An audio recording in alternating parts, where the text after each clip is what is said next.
Tahu nggak guys? Nggak tahu kan? Makanya aku kasih tahu. Ada sahabat yang bernama Abdullah ibnu Abbas. Dia pernah ditimpa musibah. Tapi dia mengatakan alhamdulillah sebanyak 4 kali. Tentu semua heran. Yang menimpanya adalah musibah, tapi mengapa dia mengatakan alhamdulillah? Nah, seharusnya dia mengatakan astagfirullah. Astagfirullah. Kenapa? Karena yang menimpa adalah musibah. Akhirnya murid bertanya, wahai guru, yang menimpamu adalah musibah, tapi kenapa mengatakan alhamdulillah 4 kali? Mengapa? Alhamdulillah yang pertama, karena dia yakin bahwa setiap musibah yang menimpa kita itu pasti masih ada di atasnya. Yang menimpa kita musibah kecil, kata Abdullah ibnu Abbas. Yang menimpa saya musibah kecil. Artinya setiap musibah yang kita alami, yang menimpa kita, itu masih ada yang lebih besar. Kita ambil contoh sederhana. Kita naik mobil, bannya meletus, musibah. Itu musibah. Tapi alhamdulillah. Kenapa? Karena yang meletus cuma bannya, bukan mobilnya. Kalau bannya meletus mungkin 500.000, 1 juta, udah baik kembali. Tapi kalau mobil meletus, kita akan mendapatkan, kita akan mengeluarkan uang yang banyak, bisa sampai ratusan juta atau bahkan miliaran. Itu yang pertama. Mengapa? Karena ini hanyalah musibah kecil. Itu Ibnu Abbas mengatakan seperti itu. Yang kedua, mengapa mengatakan alhamdulillah? Dia yakin bahwa musibah ini musibah dunia. Musibah dunia. Musibah dunia yang menimpa kita itu belum tentu kita akan mendapatkan musibah di akhirat. Alhamdulillah, tidak apa-apa kita kena musibah di dunia, yang penting tidak kena musibah di akhirat. Kalau kita kena musibah di dunia itu belum tentu kita menjadi ahlun nar. Belum tentu kita menjadi ahli neraka. Belum tentu kita masuk ke dalam neraka. Bisa jadi bahkan karena musibah di dunia itu justru membuat kita masuk ke dalam syurganya Allah Subhanahu wa ta'ala.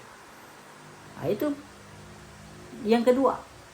Mengatakan alhamdulillah karena musibah yang menimpanya hanyalah musibah dunia, bukan musibah akhirat. Karena kalau musibah dunia belum tentu kita masuk ke dalam neraka, tapi kalau musibah di akhirat itu sudah pasti kita masuk ke dalam neraka. Yang ketiga, alhamdulillah yang ketiga. Dikatakan alhamdulillah karena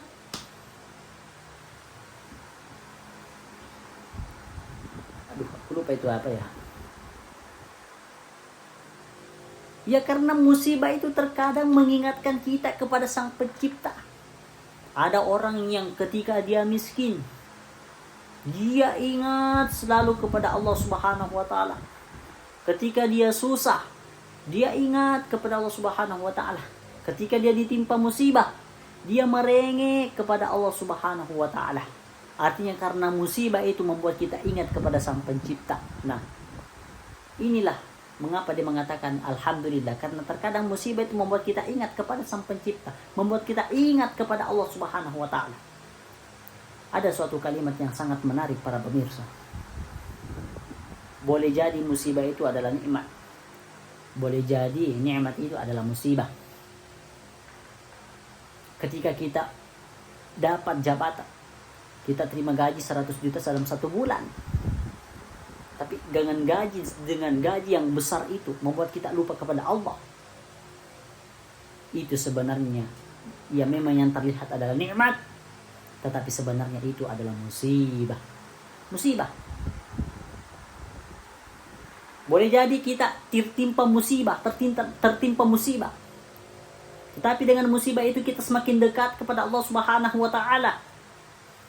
Kemarin dia tidak pernah sholat.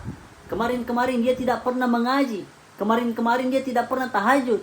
Kemarin dia tidak pernah bersedekah. Tapi setelah Allah memberikan dia penyakit, dia menjadi ahli ibadah. tahajudnya Masya Allah, sholat 5 waktunya Masya Allah, berjamaah di masjid. Itu musibah kata mata, tapi sebenarnya itu adalah nikmat. Makanya dari itu, boleh jadi karena nikmat itu jadi musibah, boleh jadi juga musibah itu sebenarnya adalah nikmat. Itu yang ketiga. Mengapa dikatakan alhamdulillah? Karena musibah terkadang membuat kita mengingat kepada Allah Subhanahu wa ta'ala. Yang keempat, mengapa Ibnu Abbas mengatakan alhamdulillah ketika dia ditimpa musibah? Karena dia paham bahwa kita hidup di dunia ini ya seperti itulah. Kadang kita di bawah, kadang kita di atas. Kadang kita hidup enak, kadang kita susah. Hidup di dunia ini bagaikan roda yang berputar. Kita kadang susah, kadang senang. Hidup di dunia ini bagaikan meroda sepeda. Kadang kaki kiri di bawah, kadang kaki kanan di atas. Kaki kanan walaupun kuat, tidak selalu berada di atas. Kaki kiri walaupun lemah, tidak selalu berada di bawah. Yang kuat dan lemah itu akan berganti. Jadi, Anda sekarang sudah tahu apa yang tidak tahu.